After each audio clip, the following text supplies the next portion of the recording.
Welcome. I'm Lee Cowan, and this is Here Comes the Sun. Closer look at some of the people, places, and things we bring you every weekend on Sunday morning. Author Dav Pilkey has written many comics over the years, including the Captain Underpants books. Now, Pilkey's beloved Dogman series has been adapted for the silver screen. Actor Pete Davidson, who voices Dogman's nemesis in the franchise, grew up reading Pilkey's books. He told Rita Braver that he's elated to play a character with so many layers, something he doesn't always get to do. It's fun to play a villain. It's fun. It's a really fun, loud, layered character. I don't get a lot of opportunities to stretch like that. Help has arrived. His character has a really great arc in the story. It's the best arc I've ever been given. Really? Yeah. Why? We usually I'm in the movie for like 9 minutes and then shot in the face. So it was nice to have a full. We cut that scene. Later in the show, Pete Davidson on the differences in voice acting versus being in front of the camera. I know you have played other animated characters. What's different about doing something like that than just acting? About just doing voiceover? Yeah. Well, you just get to be free. No one sees you. You're in a booth. There's a couple people over there, and you guys just try to have as much fun as possible. And what's also fun is you don't know what the movie looks like yet. So everyone's kind of in this super creative vibe, and everyone's just having a great time. Then we'll take a trip to Park City, Utah, home of the Sundance Film Festival, famous for catapulting filmmakers' careers. Every year, the festival receives 3,000 scripts and only accepts about a dozen. I met with the Institute's founding senior director, Michelle Satter, to learn about what makes Sundance so special. How do you know when you've found a unique story or a unique talent? Yeah, I love that question. You probably get it all the time. It speaks to me. If they don't have a voice that is unique, we're not interested. And what does that mean to your voice? There's something about the way they tell the story that does not feel generic, like anybody could tell this story, but they're bringing something, from their own experience, from their own, connection to storytelling that uplifts it. That's all coming up right here on Here Comes the Sun. Dav Pilkey didn't let his ADHD and dyslexia diagnoses stop him from becoming a successful author. Every book in the Dogman series has been the best-selling children's book for the year it came out. And now it's made its way to the big screen. Pilkey sat down with our Rita Braver to discuss how he's not really worried about running out of ideas. He's more worried about running out of time to put all those ideas down on paper.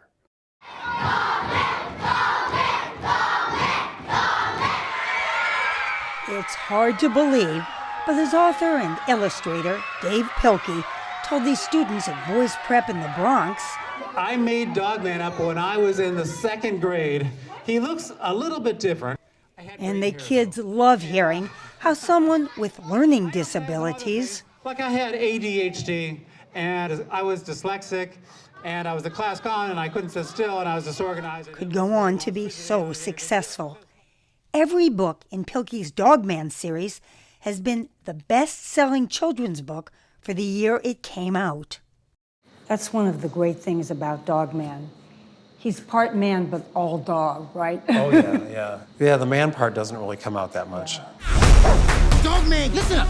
You're the only one that can stop him with all your kung fu skills and your canine fortitude or whatnot. And as a new film out reminds us, it all started with a police officer and his dog who got into a bad accident. I'm sorry to say, Mr. Cop, that your head is just no good anymore. Bummer! And your body is no good either, Cop Doggy. What if we sew the dog's head onto the man's body? Dogman! But in addition to all the fun, Pilkey tries to layer meaning into the Dogman books, even in their titles. Like the scarlet cheddar for the scarlet leather, and instead of catch 22, fetch 22. Yeah. So I was looking at Charles Dickens' A Tale of Two Cities, which is such a wonderful book. It talks about sacrifice, self-sacrifice, and the value of that. And you hope that children will be moved to read these classics. I hope so, yeah. I hope they don't think, oh, that Charles Dickens stole an idea from Dave Pilkey. That wouldn't be so good. This super cop made friends, solved crimes, and even plays piano for the old folks. Pilkey's sense of humor is what made director Peter Hastings want to make the Dog Man movie. He also directed a TV series based on Pilkey's Captain Underpants books. And I just love his sensibility, this playful, anarchy of his work. I'm a huge Dave Pilkey fan. I grew up reading all the Captain Underpants books. My mom got them for me. I need another me! Pete Davidson gets top billing in the film. It's time to stop this super cop!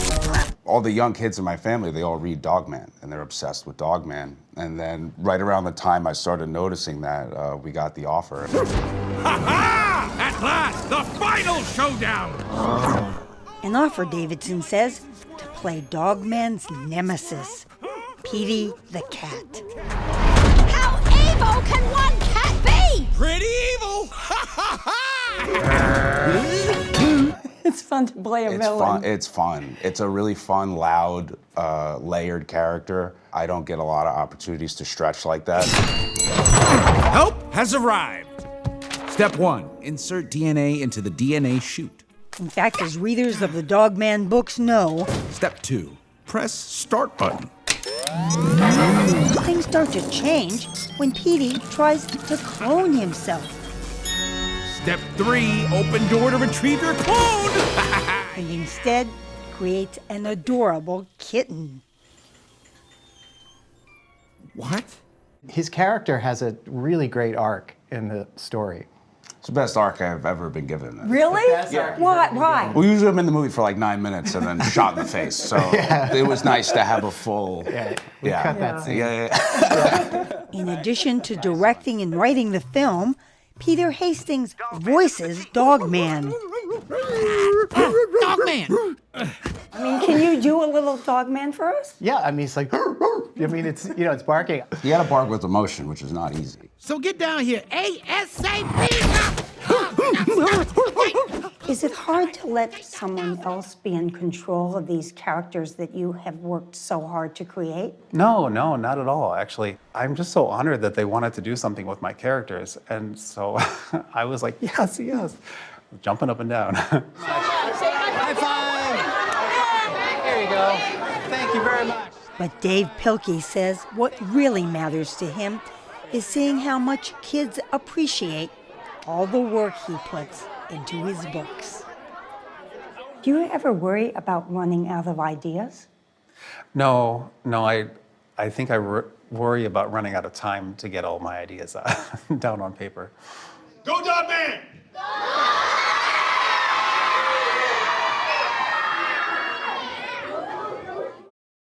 Up next, an exclusive excerpt from Rita Braver's chat with Pete Davidson, Dave Pilkey, and Peter Hastings. Something you can only see right here on Here Comes the Sun. Stay with us. As promised, here's more from Rita Braver's interview with Pete Davidson, Dave Pilkey, and Peter Hastings.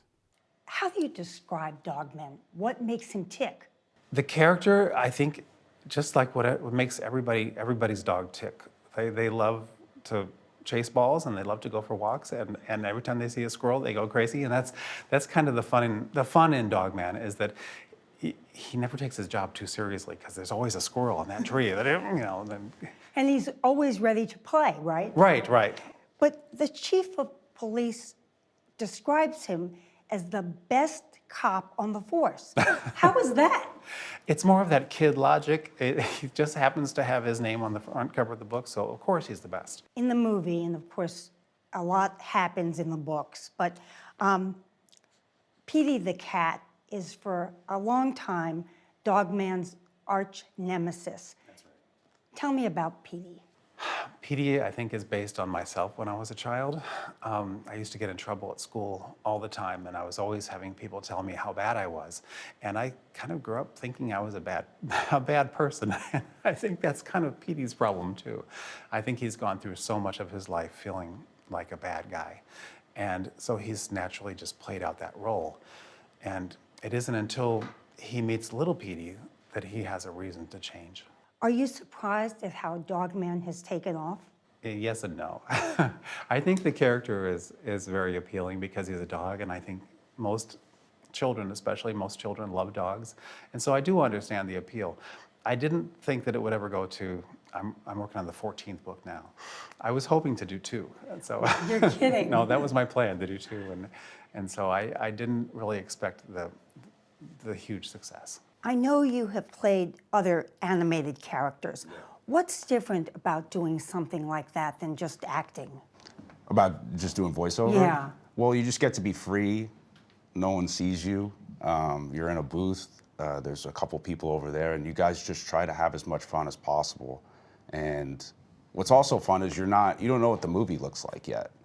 So everyone's kind of in this super creative vibe, and everyone's just having a great time. There's something really special about not being seen doing stuff. Because even when you film something, if you're on location, like there's people outside, and you have to get comfortable with that. But this is just the best job on the planet. Peter, what made you say this guy is the right guy to play Petey? Yeah, what did make? Wow, so many people passed on that. I bet. It's like somebody's like, what about Pete Davidson? Like, ugh. No, I think when we started talking about this character and about Pete Davidson as opposed to Petey the cat, I went and watched a bunch of your stuff, things. I already knew you from Saturday Night Live and that kind of thing, and I watched Bupkis, which is not for kids, but what you have is a guy who has sort of issues and problems and stuff that he's dealing with and kind of frustrations and things like that. And then there's this always this dose of sweetness came in. There's always like the honey showed up, and it was like it's such a part of you, I believe, and is that kind of thing about being able to be crazy and fun and scream real loud and do comedy, but really like and believe in something that is sweet and touching and real. Up next, the magic behind Sundance. Welcome back. The Sundance Film Festival has introduced the world to powerhouse filmmakers like Quentin Tarantino and Christopher Nolan. Its founder, Robert Redford, thought his brainchild would only last 2 or 3 years, but it's lasted 44 years and counting. Sundance has allowed filmmakers not only to introduce their work to audiences, but also to film distributors, too. I caught up with some of those movie makers in Park City, Utah. Park City, Utah. It's a snow globe kind of place. It sparkles and glitters like a fairy tale. Rose right up here, please. Especially at this time of year, when the silver screens of Sundance come to this silver mining town, and young filmmakers start thinking of the moment. And the Oscar goes to Sean Hayter. They might see some glitter of their own. I want to thank Sundance for starting this journey. Sean Hayter's film Coda appeared at Sundance in 2021. It went on to win 3 Oscars the following year, including Best Picture. Now, it doesn't always happen that way, of course, but the Sundance Film Festival does have a pretty good track record of catapulting independent filmmakers into a career. Its alumni include the likes of Steven Soderbergh, Quentin Tarantino, Christopher Nolan, Lulu Wang. All right, welcome. They were all introduced not only to audiences, but to powerful film distribution companies right here, high in the Wasatch Mountains of Utah. I think that was the big breakthrough with Sundance, is that finally these new voices, these exciting new filmmakers had a place where they could actually show what they had done and potentially sell them. 8-time Oscar nominee Glenn Close first heard about Sundance from its famous founder, Robert Redford, on the set of The Natural. His idea, then just in its infancy, was in some ways just as pure as baseball itself. I said, wait a minute, there are other stories out there. There are other voices to be heard that are not being given a chance. What if we created something, an opportunity for those people to get their films made and have them distributed?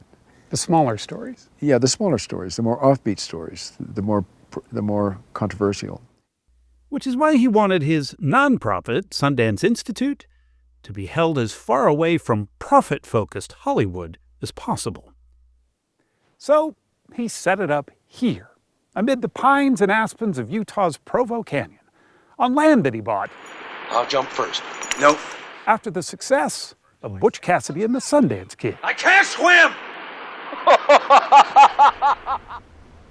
You are surrounded by nature in a way that, if you're from a city, it's undeniable. It's almost a spiritual thing. It's a spiritual thing, and I think that was very important for Bob.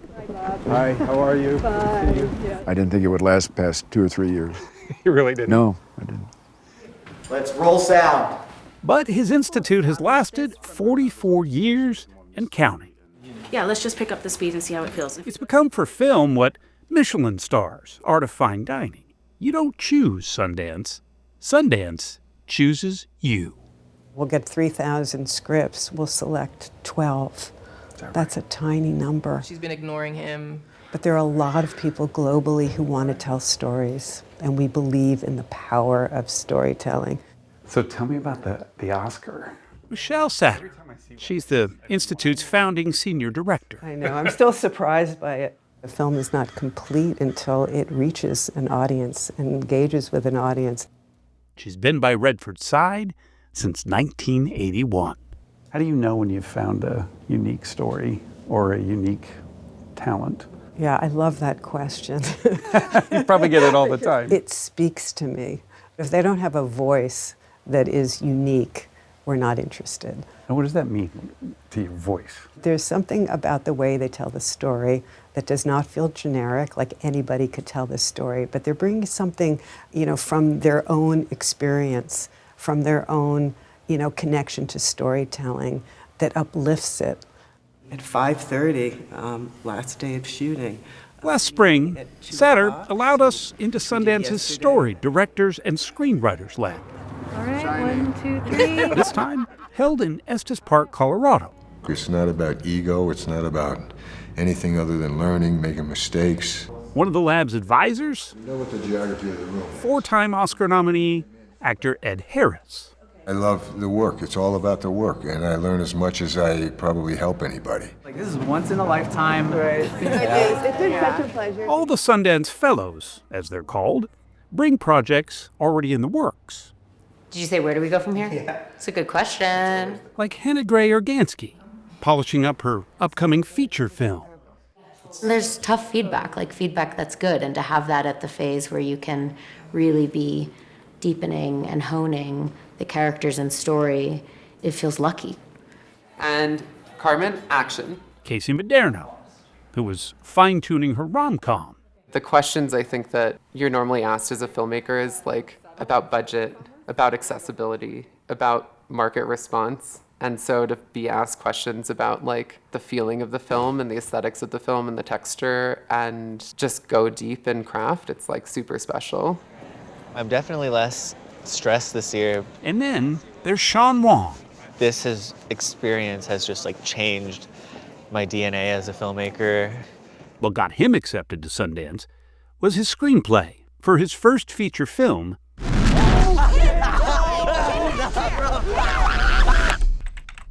Dee Dee. He'd been toiling away on the film pretty much by himself with his crew for 6 years. I was just obsessed with who won Sundance this year, who won the audience award, who won the jury prize, like what's the next filmmaker that is coming out of Sundance. Turns out he was one of those Sundance filmmakers. Last year, Dee Dee not only won 2 of the Sundance Film Festival's top prizes, it also got him a distribution deal. They don't finance your movie. They have no financial stake in your movie. When we sell the movie, they're not like, great, where's our 10%?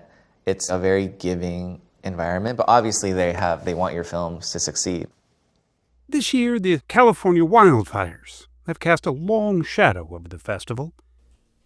Michelle Satter's home, where we did our interview, is now gone, as are so many others.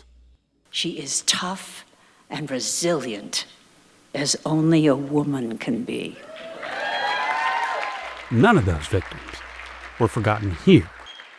We lost our village, but at the end of the day, we are the village.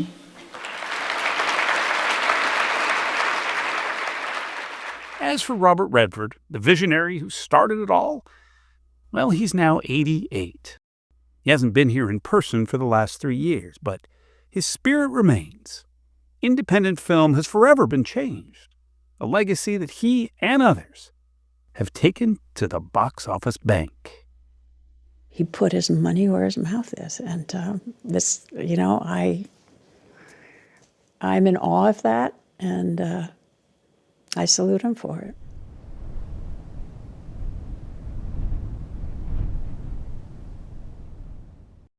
I'm Lee Cowan. Thanks for joining us. We'll see you right here next time on Here Comes the Sun.